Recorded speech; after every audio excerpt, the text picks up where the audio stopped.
ओव्हीज kitchen या recipe चॅनलमध्ये तुमचे स्वागत आहे।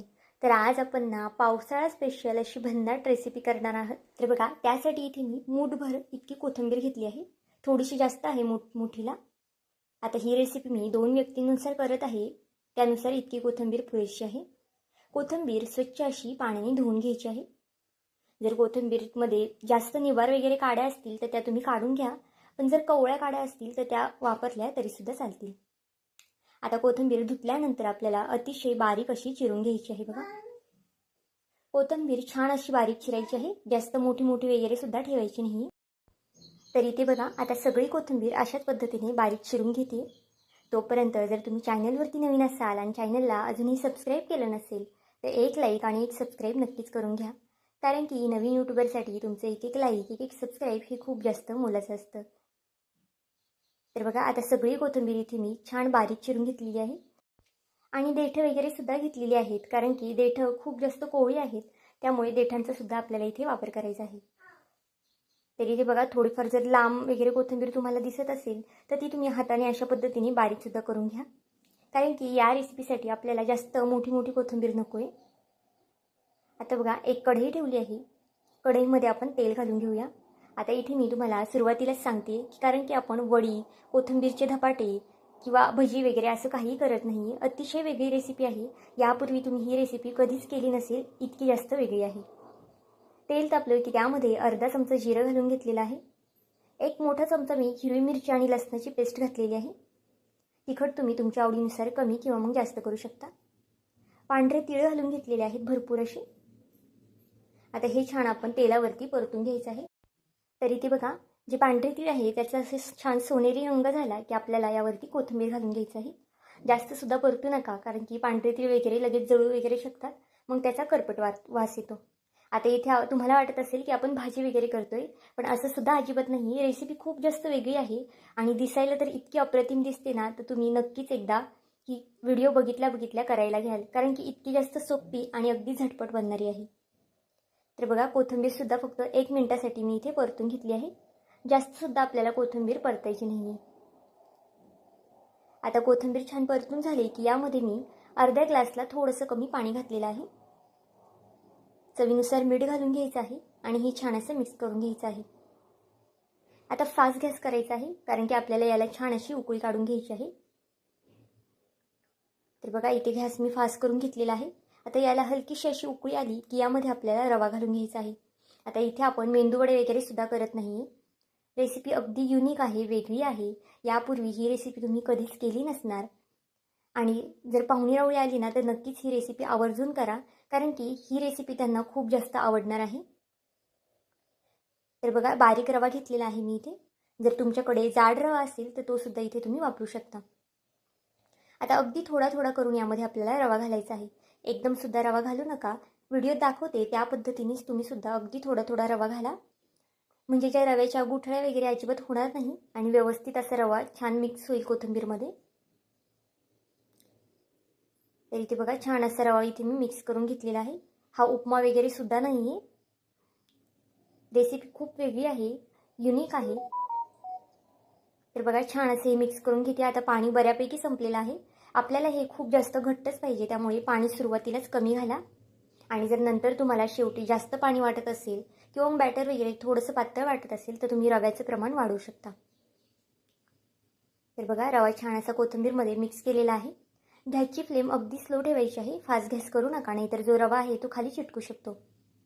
व्हिडिओ इथपर्यंत पाहिलाच आहे आणि व्हिडिओ थोडा जरी आवडला असेल तर व्हिडिओला एक लाईक आणि एक सबस्क्राईब नक्कीच करून घ्या आणि माझा हा व्हिडिओ तुम्ही कुठून पाहत आहात हे सुद्धा मला कमेंट करून सांगायला विसरू नका।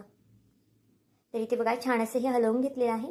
जर नॉनस्टिकची वगैरे कढई वापरत असाल तर त्याला तर हे अजिबातच खाली चिटकत नाही, पण इथे मी ही जर्मलची कढई वापरलेली आहे, त्यामुळे थोडंफार खाली चिटकू शकतं। आता 1 मिनिटासाठी फक्त मी इथे वाफ दिलेली आहे।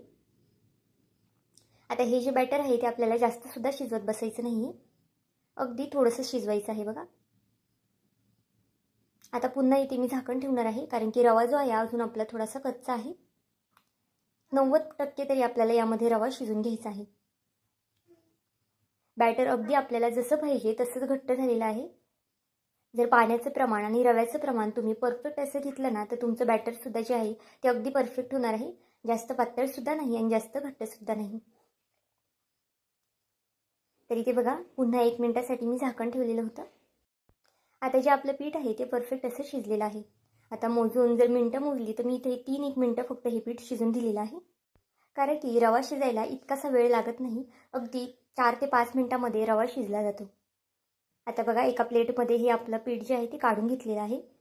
तर इथे प्लेटला मी अजिबातच तेल वगैरे लावलेलं नाही, कारण की आपल्याला याच्या वड्या वगैरे करायच्या नाही आहेत. त्यामुळे तेलाचा वगैरे आपल्याला इथे वापरसुद्धा करायचा नाही बघा पीठ काढताना. आता सगळं जे बॅटर आहे ते व्यवस्थित असं खरडून आपल्याला कढईतून काढून घ्यायचं आहे. आता हे पीठ खूप जास्त गरम आहे, त्यामुळे थोडंसं थंड होऊन द्यायचं आहे. तर बघा अगदी वाफा निघत आहे. हात वगैरे भाजू शकतात, त्यामुळे लगेच यामध्ये हात घालू नका. आता हाताला अगदी थोडंसं तेल लावून घेतलेलं आहे मी, कारण की आपण हे जे पीठ मिक्स करताना हे हाताला चिटकू शकतं. ही रेसिपी जी आहे ना, तुम्ही मुलांच्या डब्याला सुद्धा बनवू शकता. रेसिपी थोडीशी डिटेलमध्ये सांगितलेली आहे, त्यामुळे व्हिडिओ तुम्हाला कदाचित मोठा वाटत असेल, पण रेसिपी जी आहे ती अगदी सोपी आहे, कमी वेळेमध्ये तयार होणारी आहे. तर बघा हाताला तेल लावल्यानंतर याचे मी छोटे छोटे असे बॉल करून घेतलेले आहेत. तुम्हाला जशा मोठ्या आकारामध्ये किंवा लहान आकारामध्ये आवडत असतील तर तुम्ही ते सुद्धा करू शकता. पण बघा इथे मी मीडियम आकारामध्ये याचे छान असे बॉल करून घेतलेले आहेत. अगदी सहज होतात, कारण की पीठ हलकंसं गरम पाहिजे. जास्त सुद्धा पीठ जे आहे ते थंड होऊन देऊ नका. गरम पिठामध्येच आपल्याला हे छान असं मिक्स करून घ्यायचं आहे. आता यामध्ये आपण हिरव्या मिरचीचा वापर केलेला आहे, पण जर तुमच्या हाताला हिरवी मिरचीची वगैरे आग होत असेल किंवा ॲलर्जी होत असेल तर तुम्ही हाताला जास्त तेल लावा आणि मग याचे गोळे करा, म्हणजे जे आग वगैरे होणार नाही. तर बघा छान असे एकसारखे गोळे करून घेऊया. अजून यामध्ये जर तुम्हाला अजून जास्त भाज्या वगैरे ॲड करायच्या असतील तर त्यासुद्धा तुम्ही करू शकता, जसं की शिमला मिरची किंवा मग गाजर वगैरे किसूनसुद्धा तुम्ही यामध्ये घालू शकता. आणि शक्यतो मुलं पालक वगैरे खात नाही, तर पालकसुद्धा तुम्ही कोथिंबीर आपण ज्या पद्धतीने चिरून टाकली त्याच पद्धतीने पालकसुद्धा चिरून टाकू शकता. खूप जास्त पौष्टिक रेसिपी आहेत आणि मुलं ही रेसिपी बघताच आवडीने खातील आणि ताटामध्ये अगदी शिल्लकसुद्धा राहणार नाही. तर बघा आपण याचे छान असे बॉल करून घेतलेले आहेत एकसारखे. दिसायला सुद्धा अगदी छान दिसतात आणि खायला म्हणाल तर अगदी अप्रतिमच लागतात. आता यावरती जे पांढरे तीळ आपण यामध्ये घातलेले आहेत ना, ते सुद्धा बघा इथे व्यवस्थित अशी दिसत आहेत आणि यामुळे जी रेसिपी आहे ती अजून जास्त उठून दिसते. आता एका साईडला गॅसवरती मी तेल तापत ठेवलेलं आहे. आता इथे थोडंसं छोटंसं मी गोळा करून टाकलेलं आहे, तेल तापलं की नाही चेक करायला. तेल छान तापलं की यामध्ये आपल्याला हे जे बॉल्स करून घेतले आहेत ते घालून घेऊया. आता याला तुम्ही काय नाव द्याल हे सुद्धा मला कमेंट करून सांगायला विसरू नका. तर बघा एक एक बॉल आपण यामध्ये सोडून घेऊया. अजिबातच एकमेकांना चिटकत नाही, तुम्ही एकदम जास्तीचे सोडले तरीसुद्धा चालेल. आता इथे मी जेवढे केले होते तेवढे एकत्रित सोडून दिलेले आहे. गॅसची फ्लेम आपल्याला फक्त इथे फास्ट ठेवायची आहे आणि कंटिन्यू फास्ट गॅसवरतीच आपल्याला हे जे बॉल आहे ते सोनेरी रंग येईपर्यंत तळून घ्यायचे आहेत.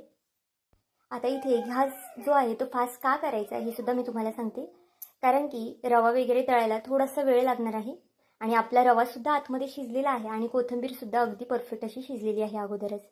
त्यामुळे इथे फक्त आपल्याला जे बॉल आहे ते अगदी कुरकुरीत क्रिस्पी करून घ्यायचे आहेत वरनं. तुम्ही इथे पाहू शकता अगदी एकमेकांना चिटकतसुद्धा नाही, सहज असे हे निघले जातात. ते फक्त सतत हलवत राहायचं आपल्याला इथे, कारण की एका साईडने खूप जास्त डार्क रंग येईल आणि एका साईडने व्हाईट रंग राहील, त्यामुळे सतत इथे हलवत राहायचं आहे. एक 4 ते 5 मिनटं तरी तुम्हाला लागणार आहेत हे बॉल्स तळायला. जर तुम्ही अशा पद्धतीने पांढरे रंग येतोपर्यंतच तळले की तर मग हे बॉल जे आहेत ते अगदी कुरकुरीत होणार नाही, मऊसूत पडतील. त्यामुळे रंग छान सोनेरी होऊन द्या आणि मगच हे तेलामधून बाहेर काढा.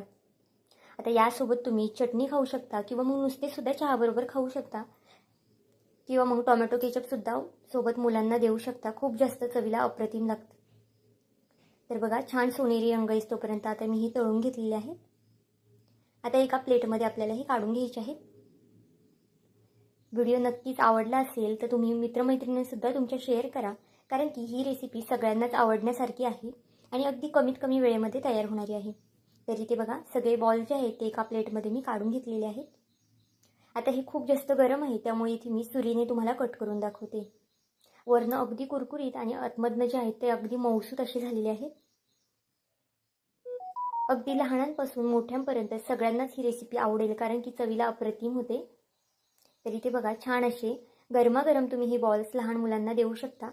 आणि हा पदार्थ जो आहे ना तो थंड झाला ना तरी तितकाच जास्त खायला छान लागतो. त्यामुळे मुलांच्या डब्याला सुद्धा तुम्ही देऊ शकता. तर आजची ही रेसिपी तुम्हाला कशी वाटली मला हे कमेंट करून नक्की सांगा.